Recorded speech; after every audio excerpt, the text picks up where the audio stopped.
Hey everyone, I hope you're doing well and staying safe during this time. If you're new here, welcome to the channel. Like I said, thank you so much for checking me out. If you haven't done so, please make sure to hit that subscribe button just right below the video. Cool, thank you so much. I really do appreciate it. And if you're returning, welcome back. Thanks again for your support. I truly do appreciate having you here. I guess AXS has now been added to iTrust Capital. If you don't have an iTrust Capital account now, you need to hop to it, because this is the tax deferred or tax free way to invest in crypto.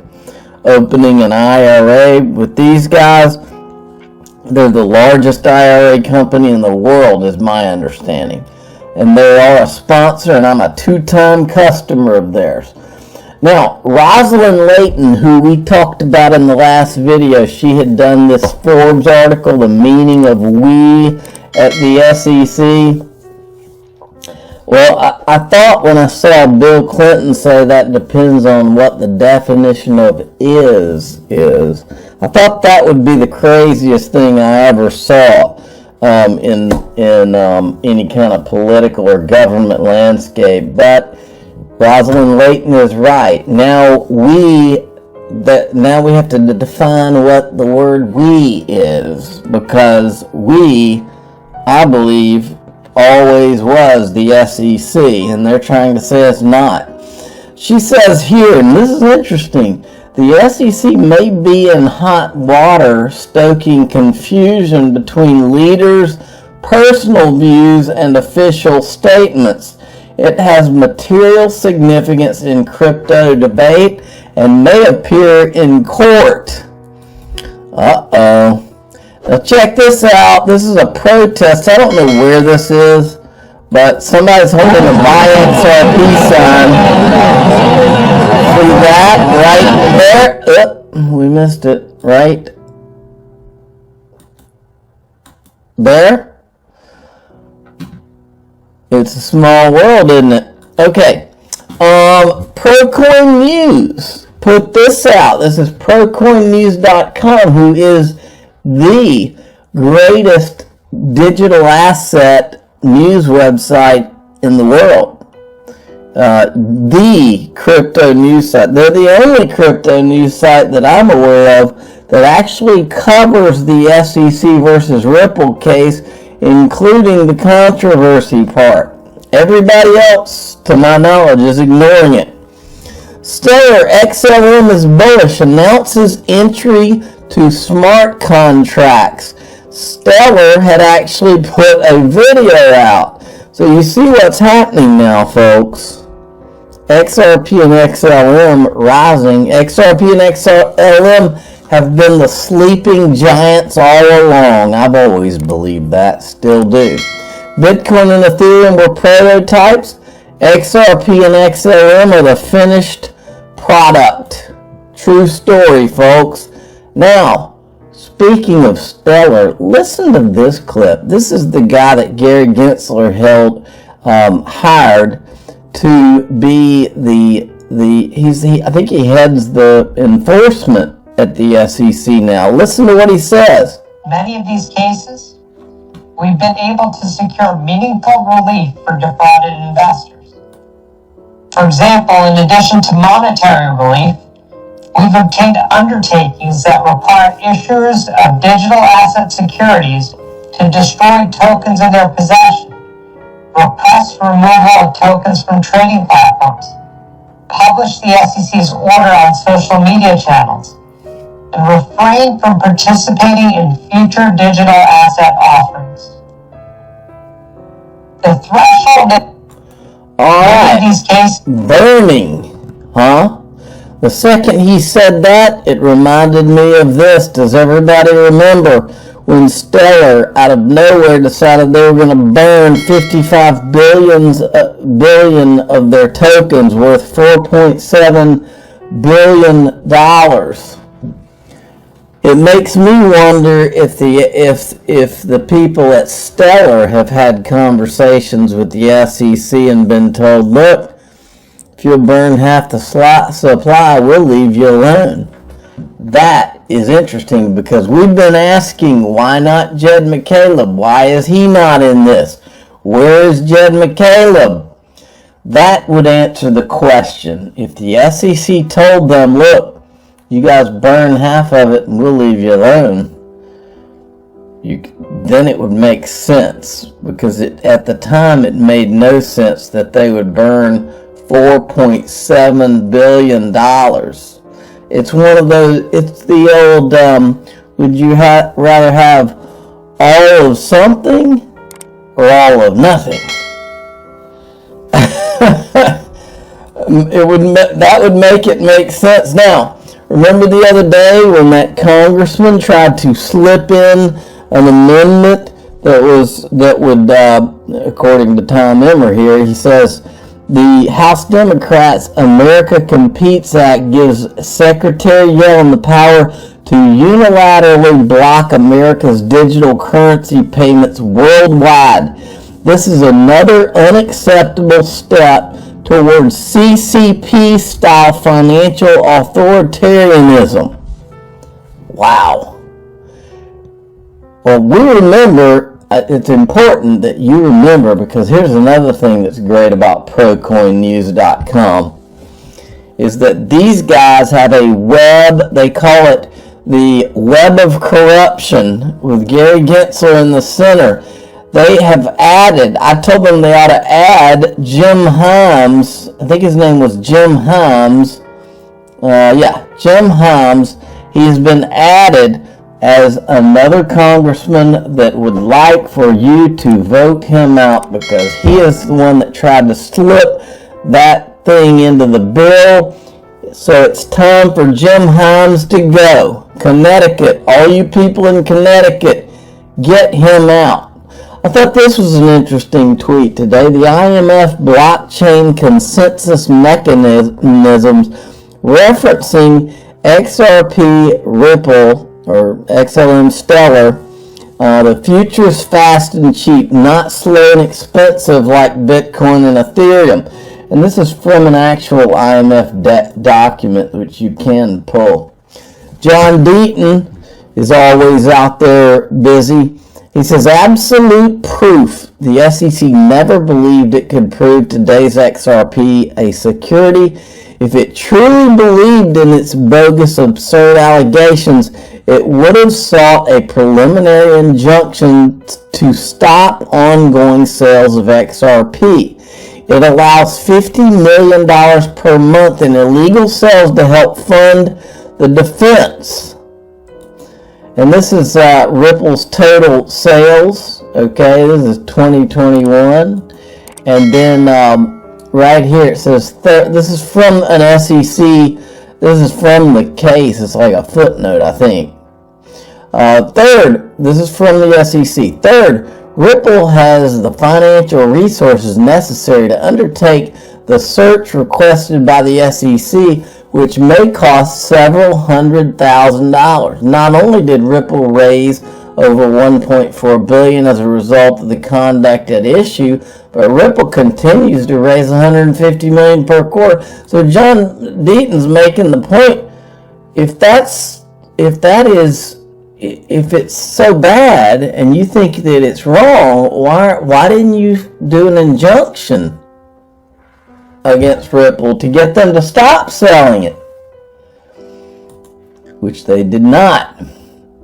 I've stated from the beginning, had the SEC charged Ripple for specific sales of XRP during early years, I would have never sued the SEC. But it did the opposite and even went further, claiming today's secondary market sales are also illegal. Yet the Blockchain Association is quiet. Why? To be fair, I haven't reached out and asked for any help or assistance. Since others are questioning why some haven't offered support, I can only speculate that it's because I've called out and brought the attention to the Ethereum free pass, which, if true, is both juvenile and short-sighted. The SEC is claiming because Ripple was instrumental in creating a secondary market for XRP, All XRP are therefore securities. If successful, the same thing could be argued versus Vitalik Buterin, Joseph Lubin, and Consensus. Vitalik was able to halt the trading of Ethereum, for Christ's sake. Albeit with honorable intentions, I don't blame Ethereum promoters for lobbying for forbearance. They should have, although I would have lost the arrogance and the hypocrisy. But today the enemy is not each other, it's the SEC. And he referenced the Blockchain Association, how they have not reached out to, they're quiet and they haven't really reached out to him. So I told them, and the Digital Chamber and Perry Ann Boring over there, you owe the crypto industry comment on this. Why are none of you working to help John Deaton? This case is ground zero of the crypto regulatory issues. And then we've got this, because there's some heat on Gary Gensler. This was from Politico, which is a big deal. SEC's crypto crusade at risk in the looming legal battles. I just wanted to show you a couple of quotes. This one's from Stuart Alderati from Ripple. As a lawyer, you're kind of trained and taught to not pick fights with regulators. Ripple General Counsel Stuart Alderati said in an interview, but we didn't pick a fight with a regulator. The regulator picked a fight with us. Respect for regulators needs to be earned, and I don't think the SEC has earned the right to get the industry's respect. And then they get a comment from Kristen Smith, who heads up, she's the one that leads the Blockchain Association. There's a carrot and stick approach, said Kristen Smith, who leads the Blockchain Association trade group. It's aggressive, more aggressive than perhaps other industries. But meanwhile, Kristen Smith will not even voice anything about Ripple or support for John Deaton. She should have to answer that because they claim to be an industry group. In fact, a trade group. Alright? So if it's a trade group, are they lobbying on behalf of Bitcoin, Ethereum, or the crypto industry as they say they're doing? I think it's Bitcoin and Ethereum. Ripple tweeted this out today. I think Ripple is in the prediction business right now. There's a lot in store for crypto in 2022. Ripple leadership share their top predictions for the new year in the recent blog. Which of the following trends are you most excited about? Looks like clarified regulation is what everybody's most excited about. More crypto payments, multi-chain future, NFTs going mainstream. I think that 2022 is going to be the XRP XLM show, personally. Now, remember the executive order that Joe Biden is fixing to do. I am not optimistic about the executive order because I haven't seen much come out of this whole crowd that is pro-business or pro-crypto or anything bordering on it, okay? Could be XRP. This is, I wanted to make sure you understand. They're doing this executive order under the guise of national security. So I was watching Jeremy Hogan's video, his latest video the other day, and out of nowhere he comes out with this. Listen to this. 50 years old, I finally see he was correct. I apologize, Mr. Riley. Because let's go back to 1933 and President Roosevelt's Executive Order 6102, which in short outlawed ownership and confiscated gold, and it was considered a matter of national security also. And how was the gold confiscation order enforced? Did armed FBI guys bust into people's homes and search their homes for gold? No, that doesn't work too well, especially in America where everyone owns a gun. No, the only practical way for the government to control an asset like that is through the refineries, and the gold importers, and the exchanges. And that is exactly what the government did back in the 1930s. And if we fast forward to 2022, I think it's obvious that if the U.S. government really wants to regulate, confiscate, or even outlaw crypto, the only viable means is through the exchanges. The SEC doesn't have the ability to sue all 10,000 crypto coins out there. And even if it did, the crypto world is so global that as soon as it sued 100, another 100 would pop up in another country. And sure enough, a week or two ago, Chair Gensler signaled just that, and here's the news story from Yahoo Finance. Headline: SEC's Gensler wants crypto exchange regulation in 2022. All right, so I think you get the point. I don't think they're trying to outlaw crypto, but I think they want to control it through the exchanges. And I think that you have to have the buyback. I'm your guy. I will keep you posted. I'm your advocate. I'll be back on a daily basis, usually multiple times per day, with these videos to keep you updated with everything going on. So I hope you enjoyed the video. If you haven't done so, make sure to hit that subscribe button. Feel free to share any of my videos with your friends, family, social media, or anybody who may care to listen. Thanks so much for your continued support. I'm always here for you. I want to help you through this time. So thank you so much for continuing to choose me. Enjoy your day, stay safe, and I'll catch you again probably in a couple hours. Thanks, everybody. See you later.